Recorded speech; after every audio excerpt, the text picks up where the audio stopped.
Thanks a lot. My question's for Jonathan. Jonathan, some of us in the room were recently in Qatar, at Doha, for the World Chambers Forum, and there was a presentation by the Finnish Chamber of Commerce where they showcased a collaboration that they ran with Google on a whole suite of productivity tools. Can you tell us anything about that initiative and the sorts of opportunities that may be available? Thanks. Great question. That is, I'll actually share that. The Finnish Chamber of Commerce, they share a very interesting report, and I'll actually give that to Zoe so she can share that as well. So basically what it was a three-part collaboration. So we had the Chamber of Commerce, we had Google, and we had one of our partners.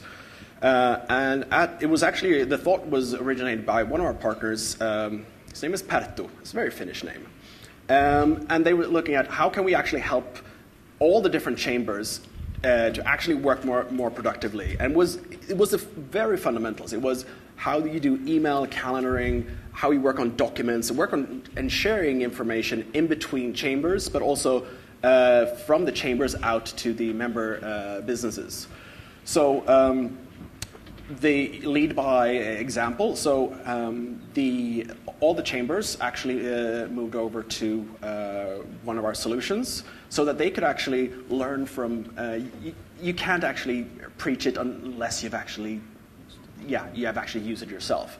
And they loved it so much, so they said, okay, let's do a road show, 24 cities, Google partner, and Google, here we go. So, and just explained just how that chamber was using these tools and what the benefits that he experienced. It was actually absolutely fantastic. Okay, thank you. Do we have another question of any of the speakers, please? It's close to lunch. My question was for the speakers because you had the opportunity to listen to each other, and I've just asked the audience to write down their insights. Could you share your insights, starting with Peter, of all the presentations that you've heard in this session? Thanks very much. Look, this is a challenging area for, I think, all business organisations because the way in which business organisations have to not just operate but think has to transform both with technology and also as part of our leadership responsibility. The dilemma I find in absorbing the presentations is trying to ensure that we as business organisations are in a leadership position in being able to connect technology with service provision, with productivity, and yet also be a servant of business and a servant of business people in terms of being able to work with them on where they're at a particular point in the cycle. So it's the tension between leadership and service in terms of not being too far ahead of where business is, but actually also being able to provide leadership. And I think there's a challenge for us in trying to get that metric right. And I found that as I listened to each of the presentations. Thank you very much. Chris?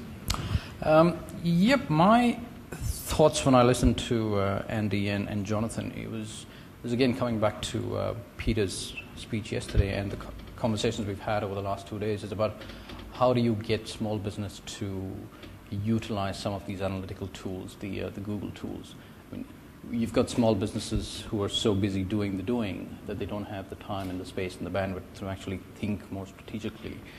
You know, can we actually create a system or some sort of an avenue around which small businesses can converge and utilize these tools, while collaborating, but at the same time competing with each other. So, so that's, I think, a challenge for us in terms of, how do we activate small businesses to make use of these tools.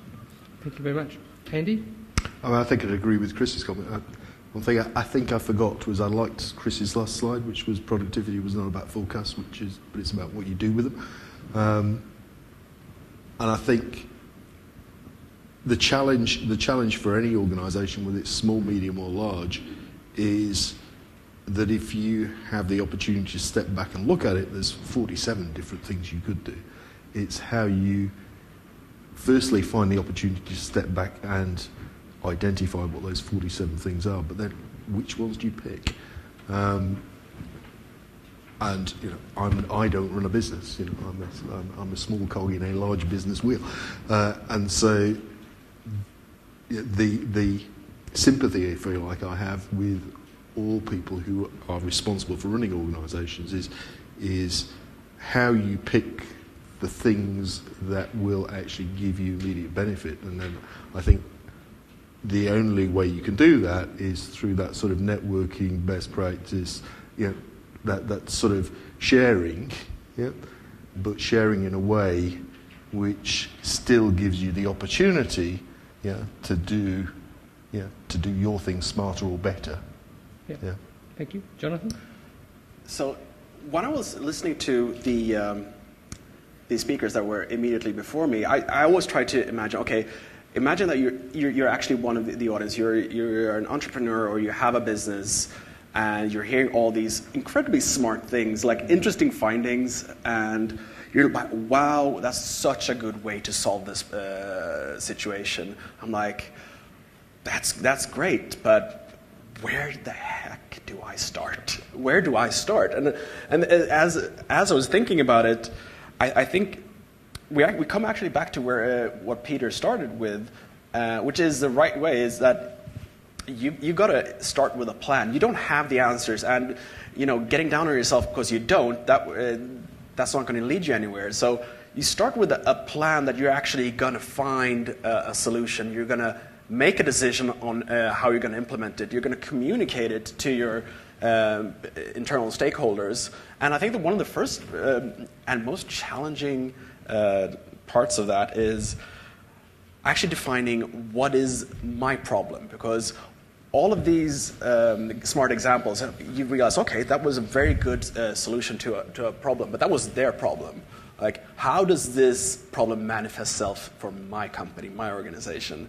And that's such a hard, like, if you spend 90% of your time thinking about getting what the problem is down and get it right, I think that is 90% of the work. The problem with that is you can't plan to innovate. No. Yeah. Good point. You can't plan to innovate. My insight, though, is for small, medium enterprises, they've probably got smartphones. Yeah. And they've probably got computers that are as good as the computers in the bigger enterprises. Yeah. So the playing field is becoming leveller, and therefore they do have the opportunity to become fast. Their tools are in their hands. We have a question here, please. Thank you. Thanks. Brian Clark. I'm the Director of Trade and International Affairs with the Australian Chamber. I'm just wondering, broadly to the panel, but perhaps specifically to Chris, but I'll just set a little scenario. My proposition is that in many respects the government is part of the problem with productivity into it, and the government itself sets regulations, has compliance, all components which it needs to correspond with business about.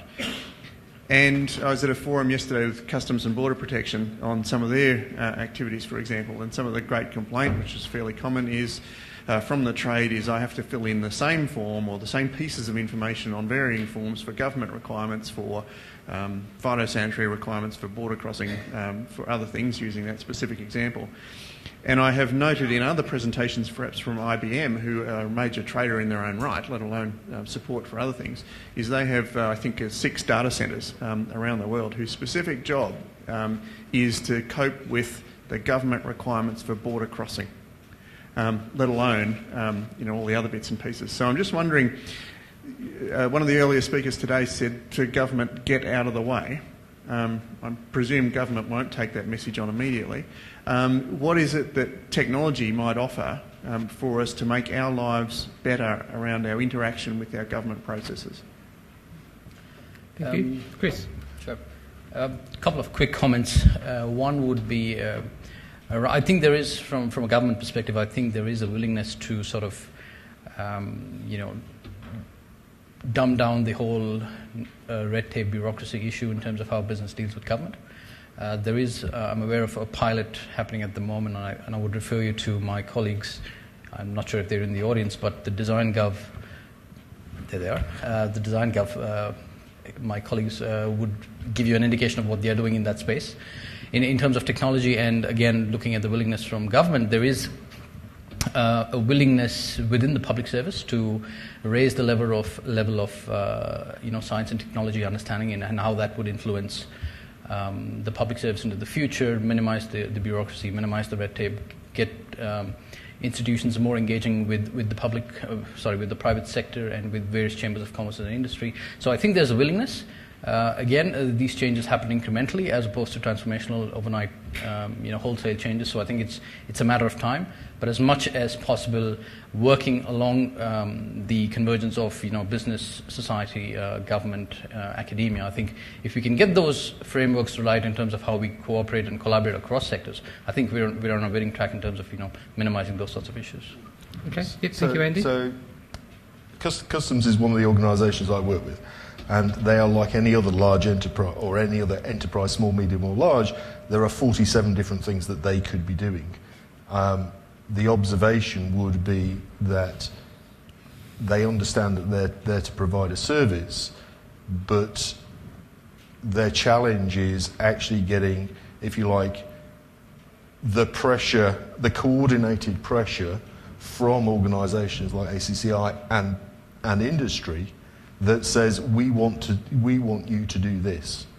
And so the advice I would say is, if you can get what you want a government organisation to do, as clear, concise, and in as few and short words as you can, you've got more chance of getting them to do something.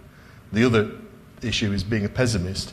I think the challenge is that nobody becomes a politician to do nothing, and therefore, any politician wants to do something, so there will always be generating churn, which makes life more complicated. Even if notionally they're removing regulations and stuff like that, it's still imposing a cost for you to stop complying. And so, I'm a pessimist on that one. So just cognizant of time, would you like to add? Just a quick comment. Yeah, I mean, ideally, solving the problem, like getting to the root of it, actually minimizing bureaucracy. I mean, that's ideal, but depends on your outlook of the likelihood of it. But what we usually we face the same things at Google, and what we usually tell ourselves is that we don't like bureaucracy, we don't like paperwork, but usually there's a benefit to it that is usually predictable and repeatable. And anything that's predictable and repeatable, you can automate. So that's what we do. It's like, okay, we're not going to get them to change anytime soon. What can we do? Let's make this as painless as possible. See if can we get this to be as automatic as possible with as little human interaction. And now today it's easier than ever before. You actually don't have to be a tech company. Any company can actually do it. But you have to go look for the solutions. It's not going to cost you much, but it's out there.